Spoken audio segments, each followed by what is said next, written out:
नमस्ते दोस्त, आपका इस शांत रात में दिल से स्वागत है।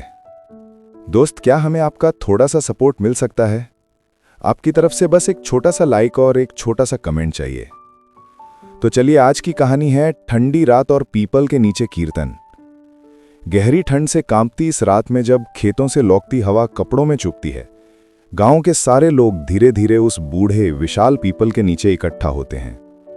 लकड़ियों में चटकते अंगारों की महक, ढोलक की धीमी नींद भरी थाप और हवा में बसता भजन का कंपन। इन सब के बीच एक बूढ़ी दादी बैठी हैं, जिनके दिल में छिपा 20 साल पुराना दुख आज पहली बार हल्का होने की कोशिश कर रहा है। यह सिर्फ एक कहानी नहीं, ये उस दौर की महक है जब खुशियां बड़ी नहीं होती थीं, बस सादी मिट्टी जैसी शांत होती थीं। और जैसे जैसे आप इस कहानी में उतरेंगे, आपकी सांसें धीमी पड़ेंगी, पलकों में वजन आएगा और दिल पर एक नरम सा सुकून उतरने लगेगा। अगर ऐसी मीठी ऊंघ लाने वाली गांव की कहानियां आपकी रातों को थोड़ा हल्का कर देती हैं, तो चैनल को जरूर सब्सक्राइब कीजिए और वो छोटी सी घंटी बजा दीजिए, ताकि हर रात की नई कहानी सबसे पहले आपके तकिए तक पहुंचे। अब जरा बताइए, आप किस शहर या किस गांव से हमें सुन रहे हैं और आपकी दीवार पर लगी घड़ी इस वक्त रात के कितने बजे दिखा रही है? आपकी हर लाइक, हर कमेंट मुझे यह एहसास दिलाती है कि वहां कहीं आप सच में बैठे हैं, सुन रहे हैं और इस नींद भरे सफर में मेरे साथ चल रहे हैं। अब चलिए, रोशनी जरा कम कर लीजिए, कंबल ठीक कर लीजिए। ठंड गहराने लगी है दोस्त। धीरे से आंखें बंद कीजिए, अपनी सांसों को थोड़ा धीमा होने दीजिए, क्योंकि अब हम चल पड़ते हैं उस जगह की ओर जहां पीपल के नीचे जलता एक छोटा सा दीपक पूरे गांव की नींद को थामे खड़ा है, और जहां कीर्तन की लहरें आपको धीरे धीरे नींद की दुनिया में ले जाएंगी। धुंध आज कुछ ज्यादा ही घनी थी, ऐसी कि लगता था मानो पूरा गांव किसी सफेद चादर से ढक गया हो। शाम ढल चुकी थी, पर हवा में ठंड का डंक कभी बढ़ता ही जा रहा था। कच्ची गवियों के दोनों तरफ मिट्टी की दीवारें ओस से चमक रही थीं। दूर कहीं बैलगाड़ी की चरमराहट सुनाई देती, फिर अचानक खामोशी।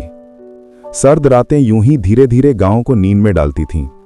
लेकिन आज की रात नींद किसी की आंखों में नहीं थी, क्योंकि गांव के बीचों बीच खड़ा पुराना पीपल का पेड़ आज फिर अपनी जड़ों के नीचे कीर्तन की रात देखने वाला था। पेड़ के चारों तरफ लालटेनें टंगी थीं, जिनकी पीली पीली रोशनी ठंडी हवा में कांपती हुई हिल रही थी। पास ही कुछ लोग लकड़ियां सुलगा रहे थे। धुएं में घुली सूखी डालियों की महक और राख उड़ती हुई धुन में घुलती जा रही थी। और उसी माहौल में सबसे पहले आई कैलाशी दादी। उनकी उम्र 70 के पार थी, पर धीमी चाल में जैसे अनगिनत बरसों का बोझ छिपा था। हाथ में पुरानी लकड़ी की छड़ी, कंधों पर घिसा मोटा ऊनी शॉल और माथे पर हल्की सी सिंदूरी बिंदी। उन्होंने पास बने चबूतरे पर बैठते हुए पेड़ की ऊपरी शाखाओं को देखा, और एक पल को ऐसा लगा मानो किसी पुराने जख्म ने फिर से हल्का सा टीस मारा हो। उनकी आंखें किसी को दिखाई ना दें, लेकिन अंदर बहुत कुछ हिला हुआ था। भीड़ में से एक भागती हुई आवाज आई, दादी, इतनी जल्दी कैसी आ गई? अभी तो सब लोग रास्ते में ही हैं। ये रागिनी थी, कैलाशी दादी की नातिन, लगभग 15 साल की। आंखों में अजीब सी चमक लिए उसके पैर ठंड में लाल हो चुके थे, लेकिन गरम जशी में वो दादी के सामने बैठ गई। दादी, आज फिर वही भजन गाएंगे ना नारायण काका? वही जिसके बोल आपको इतने अच्छे लगते हैं? कैलाशी दादी मुस्कुराई, एक अधूरी, अंदर से टूटी हुई मुस्कान। हाँ बिटिया, गाएंगे। लोगों को सुकून मिलता है उससे। रागिनी ने दादी को ध्यान से देखा। यह पहली बार था जब उसे लगा कि दादी ये बात सिर्फ लोगों के लिए कह रही हैं, अपने लिए नहीं। थोड़ी ही देर में एक दुबली सी परछाई हारमोनियम हाथ में लिए पीपल के नीचे आकर रुकी। नारायण काका उनके फटे हुए मफलर से भाप उठती थी, मानो सांस भी आज सर्दी से कांप रही हो। हारमोनियम को चबूतरे पर रखकर उन्होंने दादी की तरफ देखा। वो पल अजीब था। उनकी आंखों में न जाने कैसी खामोश माफी थी, और दादी की आंखों में जैसे कोई पुराना दरवाजा धीरे से खुलने लगा हो। रागिनी ने यह सब महसूब से पहली बार नोटिस किया। दादी, वो धीरे से बोली, आप नारायण काका को ऐसे क्यों देख रही हैं? दादी ने नजर झुका ली। धुंध बढ़ी, ठंड और तेज हुई, और दादी ने बस इतना कहा, कुछ ना पूछ बिटिया, कई रातें बस चुप रहकर ही कटती हैं। धीरे धीरे पूरा गांव जमा हो चुका था। औरतें अपने बच्चों को कंबलों में कसकर बैठ गईं। बूढ़े लोग अपने हाथ आग की ओर बढ़ाते, जवान लोग ढोलक को बीच रखकर ठीक करने लगे। सुरेश या ढोलक वाला अपनी फटी स्वेटर में हाथ डालते हुए बोला, आज की सर्दी पिछले बरस की माँ दिला रही है। उसके बोल पर कैलाशी दादी एक सेकंड को ठिठक गईं, जैसे पिछला बरस उनके लिए कुछ और ही मायने रखता हो। फिर कीर्तन की शुरुआत हुई। ढोलक की हल्की धाप, हारमोनियम की पहली सांस और नारायण काका की गूंजती आवाज, जय जय जय रामकृष्ण हरि। आवाज में इतनी गहराई थी कि लगता था पेड़ की हर पत्ती उसी सुर पर छिड़क रही हो। जैसे जैसे भजन आगे बढ़ता गया, दादी अपनी आंखें बंद कर बैठ गईं। रागिनी ने देखा दादी की उंगलियां कांप रही थी, लेकिन ये ठंड की वजह से नहीं था। उनके होंठ हल्के से हिले, मानो वे कोई नाम ले रही हों। एक ऐसा नाम जिसे 20 साल हो गए किसी ने जुबान पर ना लाए मां। और तभी भजन के खास बोल पर दादी की आंखें एकदम खुल गईं। उनमें डर नहीं था, दर्द था, बहुत पुराना, बहुत गहरा दर्द। रागिनी हिल गई। उसने पहली बार महसूस किया कि इस कीर्तन की रात दादी के अंदर कोई तूफान उठ रहा है। कीर्तन चलता रहा, हवा और ठंडी होती गई, लोग और भी पास पास बैठने लगे, लेकिन रागिनी का मन कहीं और अटक चुका था। वो देख रही थी दादी बार बार पीपल की जड़ के पास किसी खास जगह को टकटकी लगाकर देखती है। नारायण काका जब भी आवाज ऊंची करते, दादी का चेहरा बदल जाता। और सरपंच तेजवीर सिंह, जो भीड़ के दूसरी तरफ खड़े थे, वे भी बार बार दादी की तरफ चोरी छिपे देख रहे थे। इतना कुछ क्यों? क्यों आज की रात दादी इतनी बेचैन है? रागिनी ने दादी का हाथ पकड़कर कहा, दादी, आज आप मुझसे कुछ मत छुपाइएगा। दादी ने उसकी तरफ देखा। उनकी आंखें धुएं, धुंध और आंसुओं के बीच कुछ कह नहीं पा रही थी। बिटिया रागिनी, उन्होंने बस धीमी थकी आवाज में कहा, हर भजन सिर्फ भगवान की याद नहीं दिलाता, कुछ भजन कुछ इंसान भी वापस ले आते हैं। ये कहते हुए दादी की नजर एक बार फिर नारायण काका की ओर गई, और ये नजर रागिनी से छिपी नहीं। भीड़ के दूसरी तरफ खड़े सरपंच तेजवीर सिंह अब तक शांत थे, पर जैसे ही यह पुराना भजन शुरू हुआ, उनका चेहरा भी बदल गया।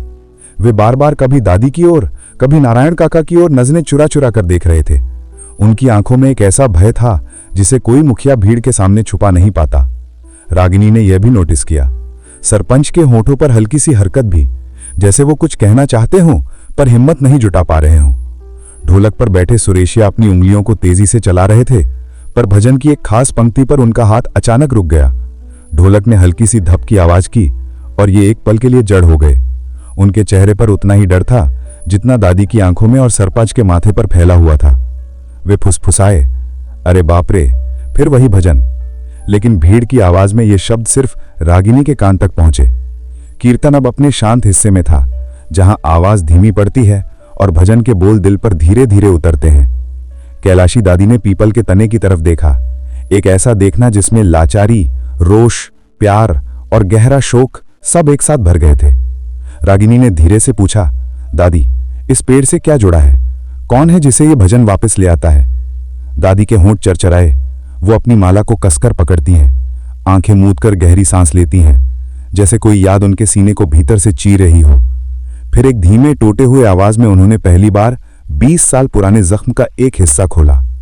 रागिनी, हर पेड़ की अपनी परछाई होती है, पर इस पीपल की परछाई अपने साथ एक नाम लेकर चलती है, एक ऐसा नाम जिसे गांव ने बोलना बंद कर दिया। रागिनी हिल गई। कौन सा नाम दादी? दादी की आंखें भर आईं। उनके शब्दों में दर्द ही नहीं, बल्कि एक अधूरा रिश्ता भी लिपटा हुआ था। एक ऐसा नाम जो अगर आज की रात मैंने बोल दिया, तुम दोनों के दिल फिर से टूट जाएंगे। रागिनी ने दोनों हाथों से दादी की हथेलियां पकड़ लीं। दादी, आप अकेली क्यों सह रही हैं यह दुख? मुझे बताइए, मैं आपकी हूं, है ना? दादी की आंखों से पहला आंसू लुढ़का। उन्होंने रागिनी के सिर पर हाथ फेरा और धीमे से कहा, हाँ बिटिया, तू मेरी है, और इसी वजह से कुछ बातें अब तुझे ही बतानी होंगी। ये कहते कहते दादी की आवाज टूट गई। भजन यत्न हुआ, लोगों ने हरि बोल कहा, घंटी बजी, लेकिन कैलाशी दादी की आंखें अब भी नारायण काका पर टिकी थीं। ऐसी नजर जिसमें 20 साल पुरानी रात का पूरा बोझ दिख रहा था। नारायण काका की उंगलियां हारमोनियम पर जमी रह गईं। उनका चेहरा स्याह पड़ गया, जैसे वो जानते हों दादी अब और चुप नहीं रहेंगी। पहला सच बाहर आने ही वाला है। रात गहराती जा रही थी। भजन की गूंज पेड़ की पत्तियों में अटक कर आकाश में खो रही थी, और कैलाशी दादी के होंठ एक नाम बोलने को तैयार हो रहे थे। एक ऐसा नाम जिसके खुलते ही पूरे गांव की शांति एक झटके में हिल जाएगी। रात अब गांव पर पूरी तरह उतर चुकी थी। ठंडी हवा में धुआं तैर रहा था, लाल अटेनों की रोशनी कांप रही थी, और पीपल की पत्तियों से ऐसी सरसराहट उठ रही थी जैसे कोई धीमी फुसफुसाहट सबके कानों में उतर रही हो। कीर्तन के बाद थोड़ी देर की खामोशी थी। लोग अपने बच्चों को कंबलों में कसकर उठाने लगे, कुछ बुजुर्ग धीरे धीरे घर की ओर बढ़ रहे थे, लेकिन कैलाशी दादी, रागिनी, नारायण काका, सुरेशिया और सरपंच तेजवीर सिंह अब भी वहीं बैठे थे, ठंड में जमे लेकिन अंदर से उबलते हुए। रागिनी को लगा आज रात इस पीपल की जड़ों में किसी अद्रव्य दरवाजे की सरसराहट सुनाई दे रही है, जैसे कोई पुराना सच बाहर आने की कोशिश कर रहा हो। नारायण काका हारमोनियम बंद कर रहे थे। बार बार कैलाशी दादी पर टिक जाती, फिर तुरंत नीचे झुक जाती। उनके चेहरे पर वही पुराना अपराध बोध का साया था, जो शायद सिर्फ कुछ लोगों ने देखा होगा। दादी, सरपंच और अब रागिनी। रागिनी के दिल में गहरी जिज्ञासा थी। उसे महसूस हो रहा था कि दादी के दर्द से ज्यादा नारायण काका की आंखों में कभी का दबा पड़ा सच जल रहा है। रागिनी ने साहस करके नारायण काका के पास जाकर पूछा, काका, आप ये भजन गाते ही दादी इतनी बेचैन क्यों हो जाती हैं? काका चौंक गए। उनके हाथ से हारमोनियम की कुंडी छूट गई। सुरेशिया और तेजवीर भी उनकी ओर देखने लगे। कुछ क्षण बाद नारायण काका ने धीमी आवाज में कहा, बिटिया, कभी कभी जिंदगी में कुछ ऐसे भजन होते हैं जिन्हें गाना भी जरूरी होता है और भूलना भी। रागिनी ने तुरंत कहा, आप सीधे सीधे क्यों नहीं बताते? दादी इस भजन के बोल सुनकर किसे याद करती हैं? नारायणपन काका की आंखें भीग गईं। उन्होंने हारमोनियम के ऊपर हाथ रखा, जैसे वो उनके दिल का हिस्सा हो। रागिनी, यह भजन कभी किसी और की आवाज में भी गूंजता है। रागिनी, सन। दादी ने गहरी सांस लेकर कहा, नारायण, अब बोल दे। बिटिया बड़ी हो गई है, अब उसे सब जानना होगा। नारायण काका के चेहरे पर एक दर्दनाक सी मुस्कान आई। कैलाशी, तूने इतनी ठंडी रात अकेले सह ली, पर अब बोझ में नहीं हो सकता। अब सरपंच तेजवीर सिंह भी बेचैन हो उठे। उन्होंने तुरंत बीच में कहा, नारायण, सोच लेना, 20 साल पुरानी बात है, गांव में फिर हलचल मच जाएगी। नारायण काका ने तेज नजर से सरपंच को देखा, और तुम्हें लगता है हलचल सिर्फ आज होगी? 20 साल से कैलाशी अकेली हलचल में जी रही है। सरपंच तेजवीर पसीने पसीने हो उठे, ठंड में भी। सुरेशिया, जो अब तक चुप था, अचानक बोल पड़ा, काका, मैं वो वही बात है ना जो उस आखिरी कीर्तन रात में हुई थी, जब पूरा गांव डर गया था? उसके कहते ही कैलाशी दादी के हाथ कांप उठे। रागिनी एक कदम आगे बढ़ी और सरपंच का गला सूख गया। नारायणपन काका ने गहरी सांस ली। नारायण काका पेड़ की जड़ों के पास धीरे से बैठ गए। पत्तियां ऊपर से गिरती रहीं। धुंध और ठंड और भी घनी हो गई।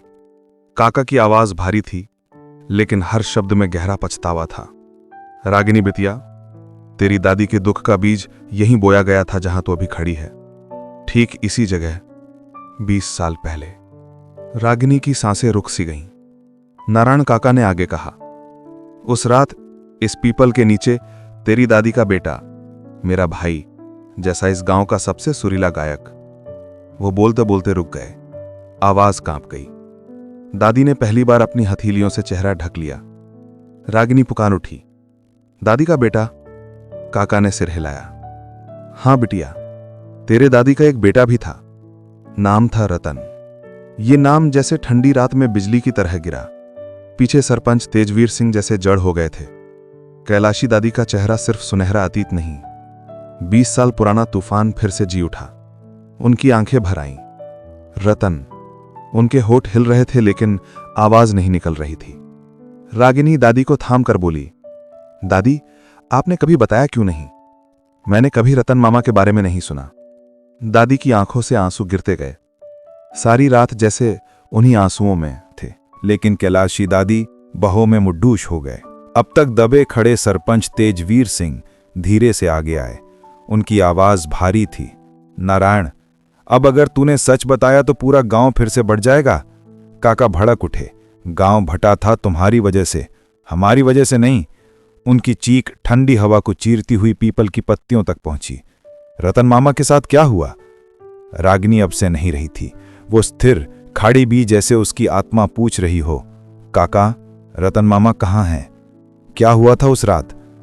काका की आंखों में दर्द, दादी की सांस अटकी, सरपंच के चेहरे पर गलती का बोझ, और पीपल का पेड़ एकदम खामोश हो गया, जैसे प्रकृति भी ये सवाल सुनकर थम गई हो। नारायण काका ने तड़पती आवाज में कहा, बिटिया, रतन की आखिरी रात यहीं इसी पेड़ के नीचे भी। रागिनी का दिल ढक से रह गया। फिर नारायण काका की आंखों से आंसू फिसल पड़े और अगली सुबह वो कभी नहीं मिला। रात की ठंड अब पहले से ज्यादा तेज हो चुकी थी। पीपल की पत्तियां ऐसे कांप रही थीं जैसे उनमें भी कोई पुराना डर जगा हो। धुंध मोटी हो चुकी थी। लोग लगभग घर चले गए। रागिनी, नारायण काका, सुरेशिया और सरपंच तेजवीर सिंह अभी भी उसी चबूतरे के पास ठहरे थे। आसपास की खामोशी कीर्तन खत्म होने के बाद और भी भारी हो गई थी। पीपल के नीचे सिर्फ दिलों का धड़कना सुनाई दे रहा था। दादी अब आंसू पोंछने की कोशिश भी नहीं कर रही थीं। उनके हाथ कांपते, उनकी सांसें तेज और आंखें हर बीतते पल के साथ और लाल हो जाती। रागिनी दादी को पकड़े हुए थी। उसकी भी आवाज कांप रही थी। दादी, काका जी ने रतन मामा का नाम लिया, आपने कभी बताया क्यों नहीं? कैलाशी दादी ने धीमे धीमे धुन में खोई आवाज में कहा, बिटिया, कुछ दर्द ऐसे होते हैं जिन्हें बोलते ही घाव फिर से खुल जाते हैं। मैंने सोचा था शायद चुप रहने से सब ठीक हो जाएगा, पर आज। उनकी आवाज टूट गई। नारायण काका हारमोनियम की पेटी बंद करते हुए बोले, रागिनी बिटिया, तेरी दादी ने अकेले जो सहा है ना, वो किसी एक की गलती नहीं थी, वो हम सब की चुप्पी थी, हम सब की। उनकी आवाज में इतना पछतावा था कि मानो हर शब्द पूरे 20 साल की तकलीफ ठो रहा हो। काका ने आगे कहा, तेरी दादी का बेटा रतन हम सबका प्यारा था।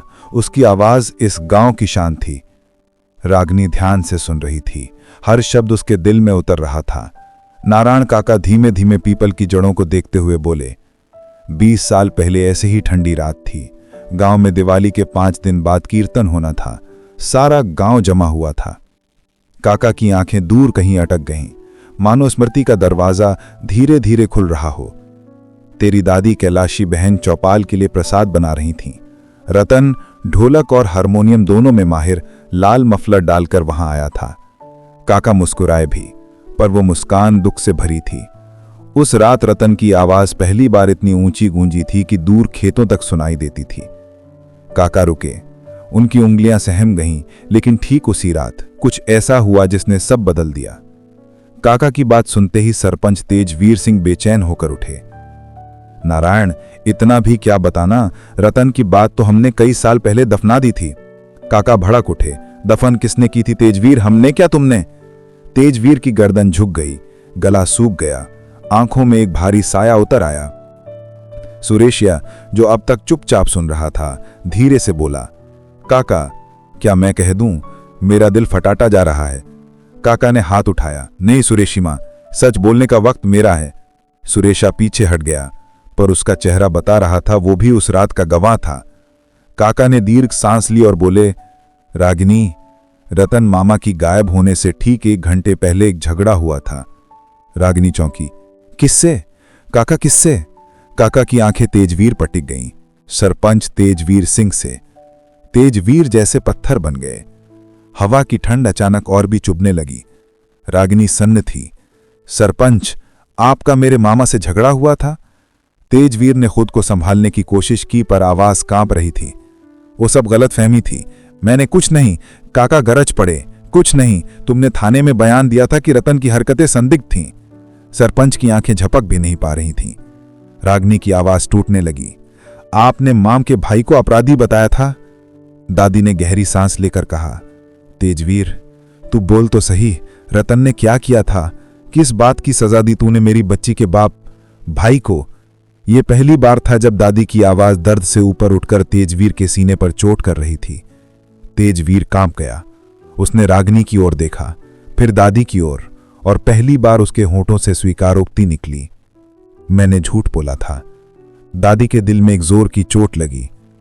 नारायण काका आगे बोले, उस रात रतन आखिरी बार यहीं बैठा था, यहीं, इस जड़ के पास। काका ने हाथ से जड़ों को छुआ।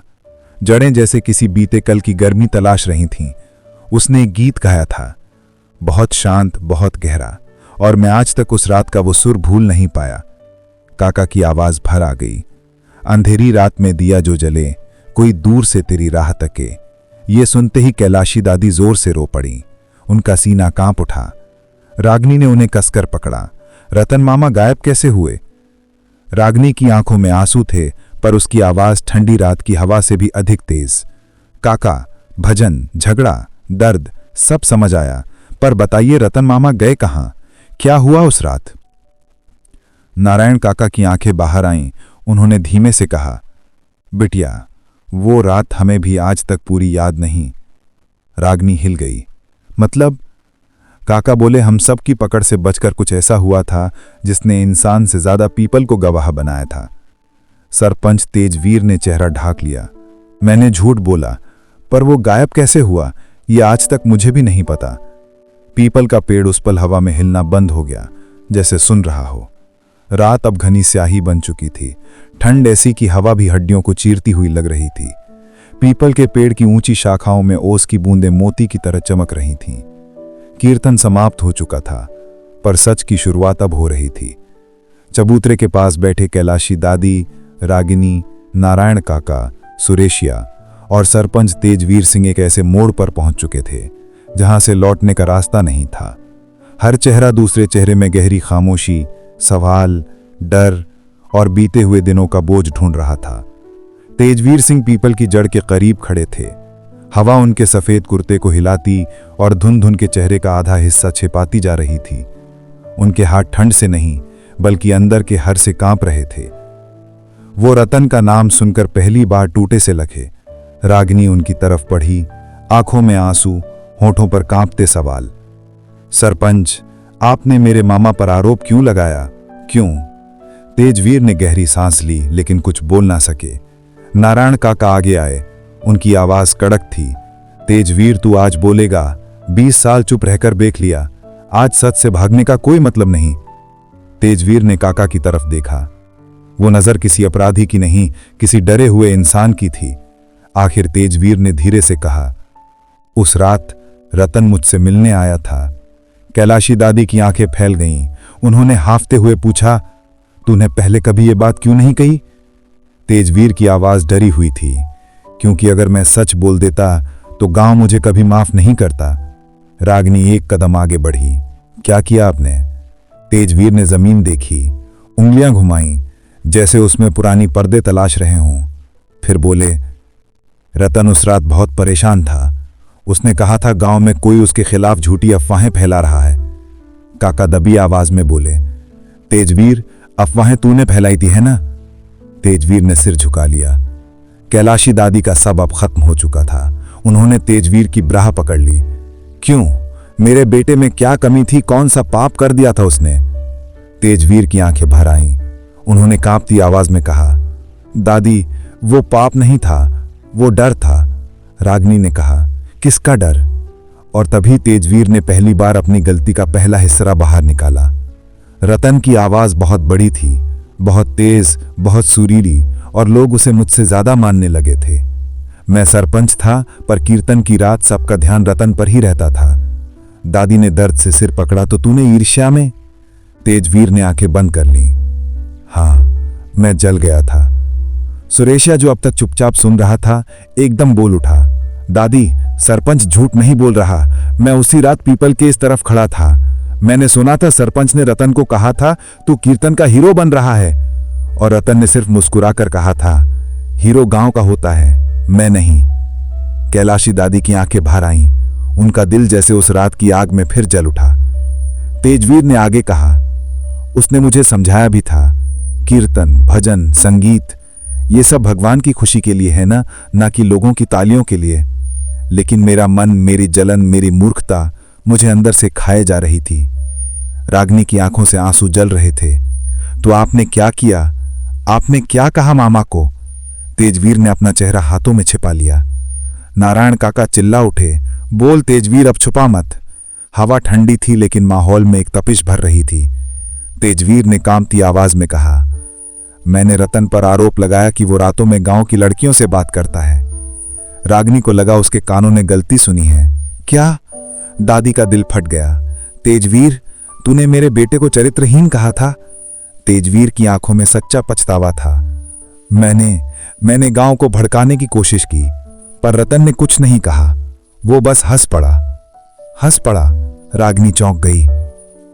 हाँ, तेजवीर ने बात करते हुए कहा, उसकी हंसी अजीब थी, जैसे वो सब समझ गया हो। फिर उसने बस एक बात कही, सच आदमी खुद पर राह बनाता है तेजवीर। आंसुओं भरी आवाज में कहा। फिर रतन मामा चले गए। तेजवीर ने सिर हिलाया। हाँ, वो उठा और इस पीपल की जड़ों की तरफ चला गया। मैंने पीछे से बस इतना सुना, वो कोई धीमा सा गीत गा रहा था, बहुत धीमा। नारायण काका के आंखों से आंसू बह निकले। वो मेरा पसंदीदा गीत था।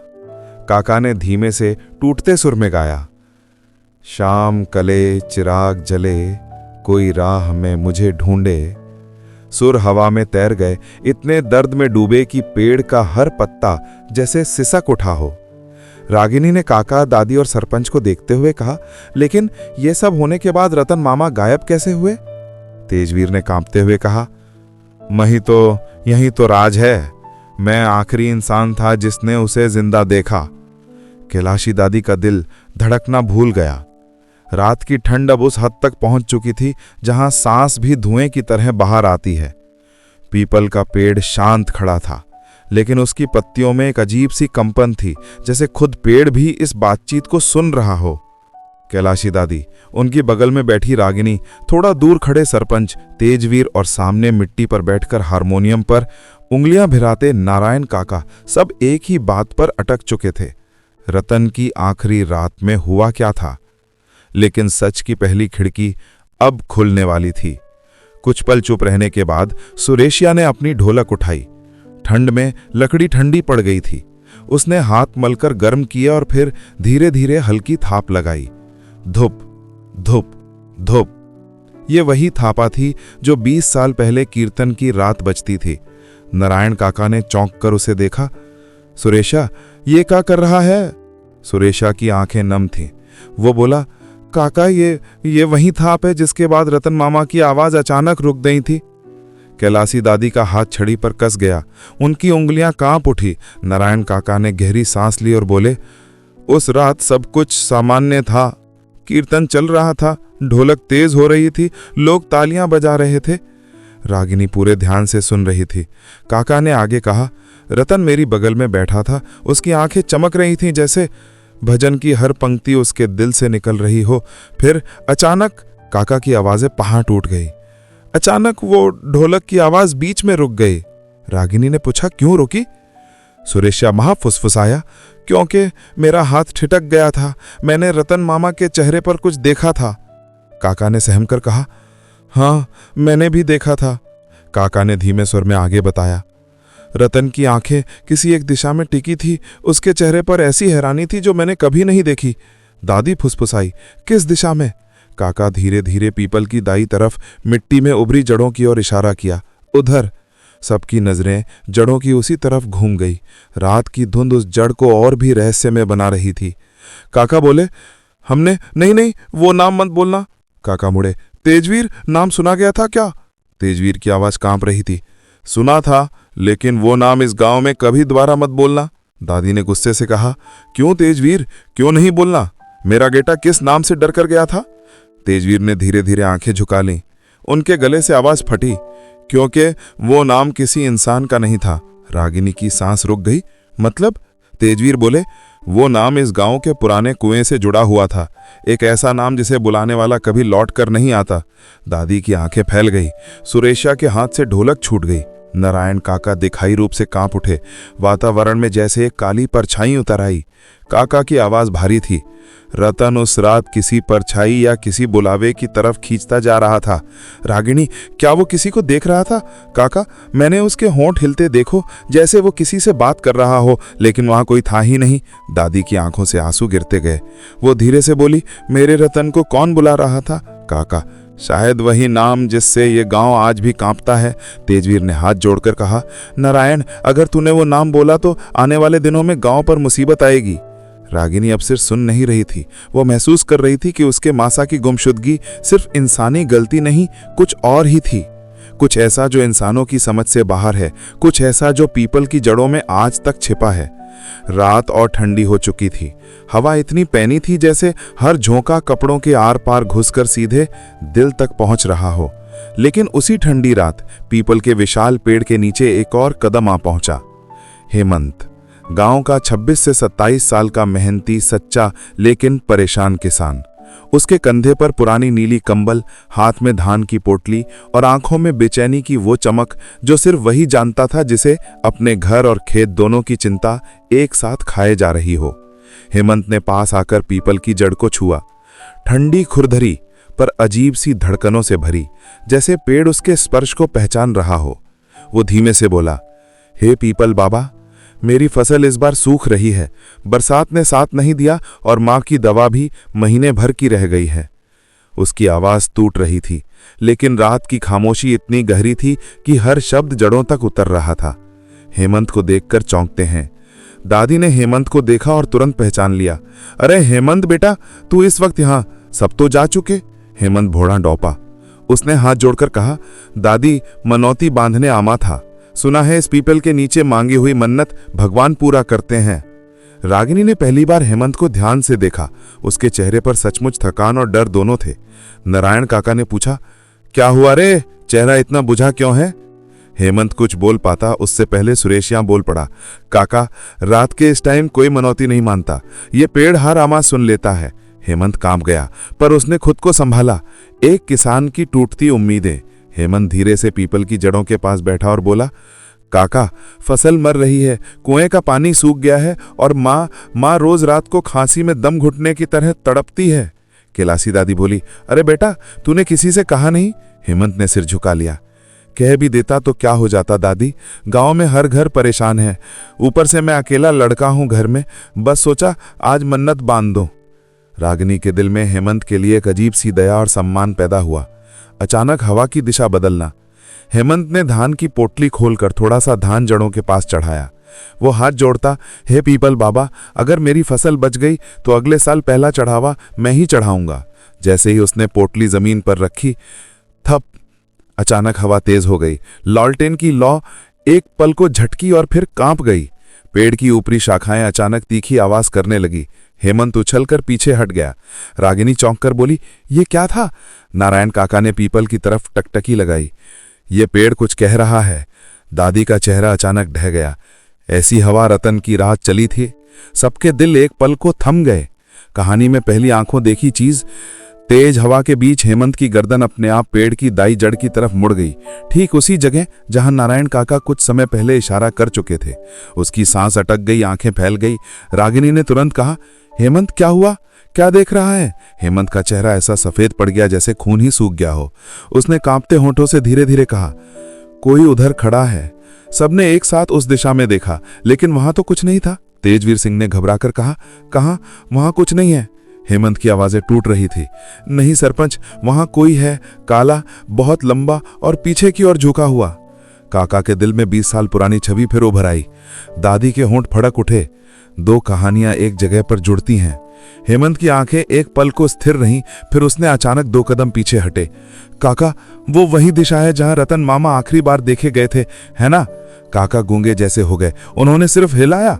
पेड़ की शाखाएं अचानक तेज हिलने लगी, जैसे कोई हवा नहीं बल्कि डर उनके बीच से गुजर रहा हो, जिसे उसने 20 साल छुपाया था।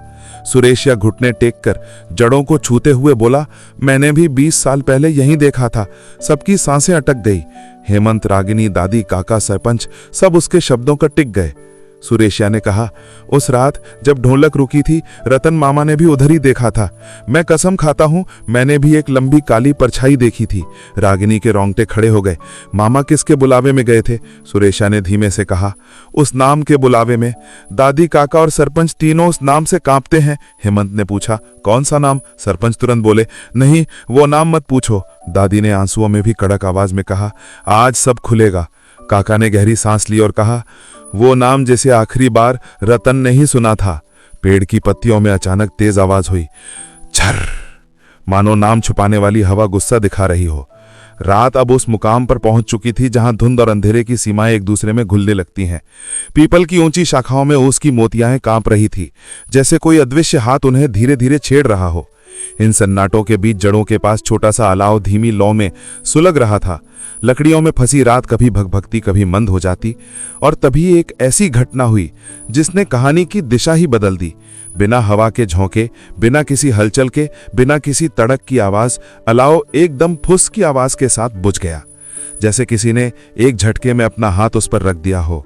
लौ बुझते ही चारों तरफ गहरा अंधेरा और गहरी ठंड एक साथ उतर आई। रागिनी चौंक कर चीखी, अरे अलाव को किसने? हेमंत पीछे हट गया। उसकी आंखों में वही डर था जो थोड़ी देर पहले जड़ों के पास किसी परछाई को देखकर था। नारायण काका उठ खड़े हुए, उनकी आंखें पेड़ की ऊपरी शाखाओं पर भी। ये साधारण हवा नहीं है, ये वही संकेत है जो उस रात मिला था। कैलाशी दादी का चेहरा एक झटके में पीला पड़ गया। रतन की आखिरी रात? दादी ने लड़खड़ाती आवाज में कहा। रतन, उसकी आखिरी रात में अलाव ऐसे ही बुझा था। उनकी उंगलियां छड़ी पर कांपने लगी, और उसके बुझते ही मेरा बेटा जड़ों की तरफ बढ़ गया था। रागिनी ने उनके हाथ पकड़ लिए। दादी, क्या रतन मामा भी किसी परछाई को देख रहे थे? दादी की आंखें धुंध से भरकर और भी धुंधली हो गई। उन्होंने धीमी आवाज में कहा, हाँ बेटिया, उस रात भी उसने किसी चीज को बताया था, पर हम में से किसी ने कुछ नहीं देखा था। उनकी आंखों से आंसू गिर गए। हेमंत ने कांपते शब्दों में कहा, दादी, मैंने सच में वहां किसी को नाम आदमी का नहीं था। पेड़ अचानक तेजी से हिलने लगा। फर छर चप, जैसे कोई चीज उसे सुनकर तड़प उठी हो। रात गहराई पर थी। धुंध इतनी मोटी कि लालटेन की रोशनी भी एक हाथ आगे नहीं जा पा रही थी। पीपल की शाखाएं हवा में हिल नहीं रही थीं, वे सिर्फ कांप रही थीं, जैसे कोई अदृश्य बोड़ा उन पर टिका हो। जड़ों के पास बैठे कैलाशी दादी, उनकी गोद में सिर टिकाती राधनी, सामने खड़े नारायण काका, एक पत्थर पर बैठा कांपता तेजवीर सिंह और ढोलक को कसकर पकड़े सुरेशिया, सब तैयार थे उस रात को सुनने के लिए जो 20 साल से गांव की नसों में चुपचाप जहर की तरह फैली थी। 20 साल पहले का वही दिन। उस दिन गांव में हल्की धूप थी। दिवाली के 5 दिन बाद का मौसम, हल्की ठंड, हल्की धूप, और शाम होते होते धुंध की सफेद चादर। पूरा गांव कीर्तन की तैयारी में लगा था। रतन की मुस्कान जो आज तक याद है। रतन कैलाशी दादी का बेटा, गांव का सबसे सुरीला गायक। नारापन काका का चहेता शिष्य, लाल मफलर, सदाबहार हंसी और आंखों में संगीत की चमक। रतन जब भी राम नाम का पहला सुर लगाता, गांव के बच्चे भी खामोश होकर बैठ जाते थे। वह बातूनी नहीं था, पर उसकी मुस्कान सबको अपने करीब खींच लेती थी। ढोलक की थाप, रतन की आवाज आई। शाम को पीपल के नीचे लालटेन टांगी गई। भीड़ जमा हुई। दादी पीछे बैठ गईं। नारायण काका ने हारमोनियम खोला और सुरेशमा ने ढोलक कसकर बांध दी। रतन सबसे आखिर में आपा, जैसे उसे कोई जल्दी ना हो। काका बोले, कहां था रे? तैयारी तो तुझी से होती है। रतन मुस्कुराया। काका, आज हवा में कुछ अजीब सा है, दिल अनजानी सी बेचैनी दे रहा है। काका ने मजाक में काटा, तेरी बेचैनी तो तेरी आवाज को और मीठी कर देती है। सब हंसे, लेकिन रतन नहीं हंसा। उसकी आंखों में उस वक्त भी कुछ अजीब था। रतन के सुरों से रात जाग उठती है। ढोलक चुप चुप चुप, हारमोनियम हु, और रतन की आवाज, हरि नाम जपो मन मेरे। पूरा गांव उसकी आवाज में डूब गया। कैलाशी दादी की आंखों में गर्व के आंसू थे। उनका बेटा उनकी दुनिया था। लेकिन तभी पहला संकेत आया। हवा अचानक रुक जाती। कीर्तन के बीच अचानक हवा थम गई। धुंध की मोटी चादर एक जगह ठहर गई और लालटेनें एकदम स्थिर हो गई। नारायण काका ने अनुभव से समझ लिया ये सामान्य नहीं है। रतन की आवाज अचानक भारी हो गई। लग रहा था जैसे उसका सुर किसी खिंचाव में बदल रहा हो। रतन का चेहरा बदलना। अचानक रतन का चेहरा भजन के बीच दाएं तरफ की जड़ की ओर मुड़ा, ठीक वही दिशा जहां हेमंत ने परछाई देखी थी। काका ने उसे हल्के से छुआ। रतन, क्या हुआ रे? रतन ने धीमी आवाज में कहा, काका, किसी ने मुझे बुलाया। काका चौंक गए। कौन? रतन ने पलकें झपकाईं। कोई जिसका नाम मैंने सुना तो था पर देखा नहीं। दादी का दिल 20 साल बाद भी उसी जगह कांप उठा। ढोलक अचानक रुक जाती है। सुरेशिया ढोलक बजा रहा था, सब ठीक था। फिर अचानक ढोलक धप करके रुक गई। सुरेशिया का हाथ अपने आप रुक गया था। उसने कांपते हुए कहा, मैंने वहां किसी को बड़ा देखा। भीड़ में सन्नाटा फैल गया और सबसे गहरा ठंडा सुर। रतन ने भजन रोककर एक अलग सुर छेड़ा, धीमा, बहुत धीमा, जैसे हवा के भीतर एक फुसफुसाहट हो। अंधेरी रात में दिया जो जले, किसी दूर से कोई राह तके। नारायण काका कांप उठे। यह गीत कीर्तन का हिस्सा नहीं था, महज रतन का अपना गीत था। वही गीत जिसके बारे में रतन हमेशा कहता था, यह गीत मुझे किसी ने फुचफुचाकर सिखाया है, लेकिन कौन, वह कभी नहीं बताया। दादी उस रात पहली बार घबरा गईं। रतन जड़ों की तरफ बढ़ता है। गीत गाते गाते रतन खुद उड़ गया और पीपल की जड़ों की तरफ चलने लगा। काका चिल्लाए, रतन कहां जा रहा है? पर रतन जैसे सुन ही नहीं रहा था। तेजवीर सिंह, तब के पुआ सरपंच, उसे रोकने दौड़े। लेकिन जैसे ही तेजवीर रतन के पास पहुंचे, धुंध की एक सफेद लहर उनके और रतन के बीच आकर खड़ी हो गई। तेजवीर को लगा जैसे कोई धक्का उन्हें पीछे खींचकर फेंक रहा हो। वह नाम हवा में सुनाई देता है, नारायण काका ने कांपते हुए कहा। और फिर हमें उस रात पहली बार वो नाम सुनाई दिया था। रागिनी की सांस थम गई। कौन सा नाम काका? काका ने दादी की तरफ देखा। दादी ने आंखें बंद कर लीं। तेजवीर ने सिर झुका लिया और फिर काका ने कहा,